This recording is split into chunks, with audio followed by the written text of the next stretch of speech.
अक्टूबर के लास्ट में Pakistan based terrorist organization Lashkar-e-Taiba का एक सीनियर कमांडर सैफुल्लाह सैफ ने सार्वजनिक रूप से कहा कि हाफिज सईद बैठा नहीं है और वो बांग्लादेश से भारत के खिलाफ नया मोर्चा खोलने की तैयारी में है। इस बयान की क्लिप वायरल हुई थी।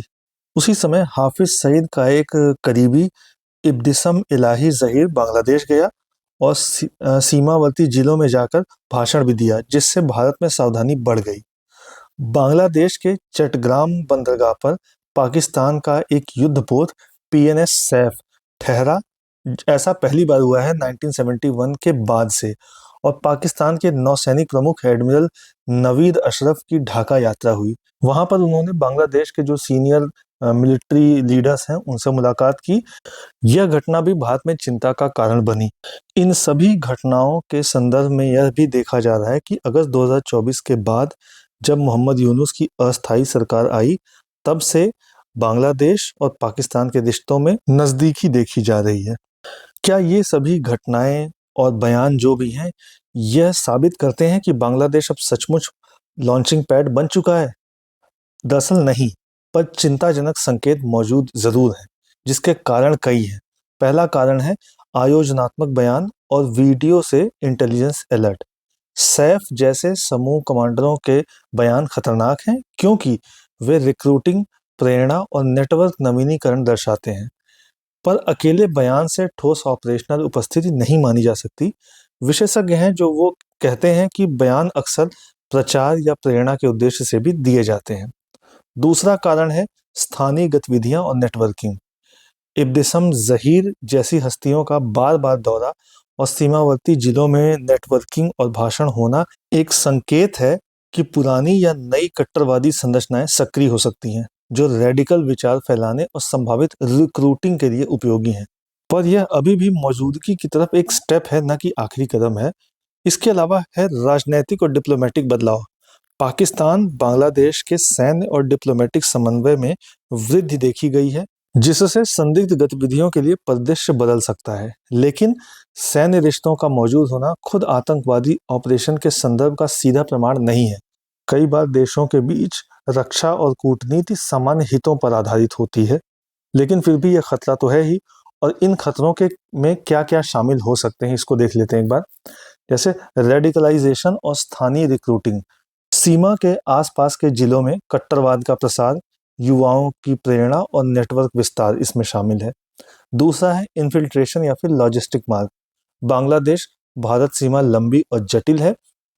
आतंकी समूह सुरंग या छिपे मार्गों के जरिए इन्फिल्ट्रेशन की कोशिश कर सकते हैं। इसके अलावा प्रचार और सॉफ्ट पावर तो है ही, जैसे मीडिया या फिर धार्मिक संस्थानों के माध्यम से भावनात्मक या फिर धार्मिक संदेश फैलाकर समर्थन जुटाना इसमें शामिल है।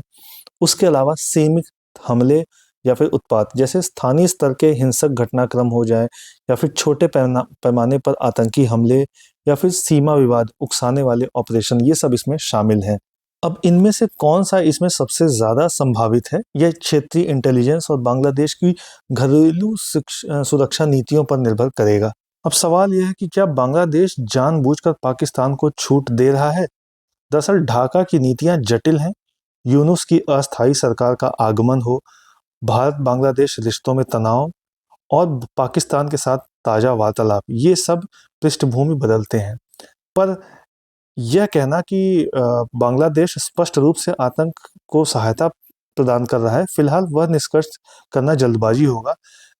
अनेक बार नई सरकारें पहले अलग अलग देशों के साथ रिश्तों को सामान्य करती हैं ताकि आर्थिक और राजनीतिक लाभ मिले, पर राजनीतिक चुप्पी या फिर धीमी प्रतिक्रिया भारत की असहजता बढ़ा रही है।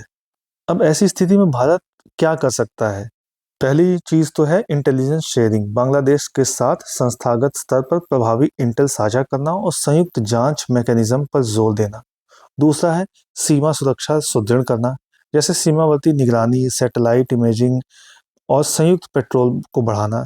इसके अलावा डिप्लोमेटिक अप्रोच, बांग्लादेश के साथ साथ साफ सुथरी बात, जोखिम कम करने के उपायों पर द्विपक्षीय संवाद। इसके अलावा इस मुद्दे पर स्पष्ट रूप से चेतावनी भी जारी करनी चाहिए। इसके अलावा है स्थानीय सामाजिक समर्थन, जैसे सीमावर्ती जिलों में सामाजिक विकास और विनिमय प्रोग्राम करना, जिससे कि कट्टरवाद के वैकल्पिक रास्ते बने। इसके अलावा है कूटनीतिक मोर्चे पर बहुपक्षीय समर्थन, जैसे क्षेत्रीय मंचों पर बांग्लादेश के साथ सुरक्षा एजेंडा पर चर्चा और यदि आवश्यक हो तो अंतर्राष्ट्रीय ध्यान आकर्षित करना इस मुद्दे पर। तो कुल मिलाकर अगर देखा जाए तो क्या अलर्ट भारत को होना चाहिए? तो बिल्कुल होना चाहिए। और क्या पैनिक होना चाहिए? तो नहीं, बिल्कुल नहीं। उपलब्ध रिपोर्ट से यह स्पष्ट है कि पाकिस्तान बेस्ड जो कट्टर नेता हैं, उनके जो तत्व हैं वो बांग्लादेश में सक्रियता दिखा रहे हैं और दोनों देशों के बीच सैन्य और डिप्लोमेटिक जुड़ाव में भी तेजी आई है। पर फिलहाल पक्के तौर पर बांग्लादेश पूरी तरह से एक आतंकी लॉन्चिंग बेस बन चुका है। ऐसा कड़ा निष्कर्ष देना थोड़ा जल्दबाजी होगा। पर भारत को इस मुद्दे पर सतर्क रहना चाहिए, प्रूफ आधारित कदम उठाने चाहिए और कूटनीतिक सक्रियता बरतनी चाहिए। वीडियो अच्छा लगा हो तो लाइक, शेयर और कमेंट करें। इसी तरह के और भी अपडेट्स जानने के लिए सब्सक्राइब करें एजलेसनेस।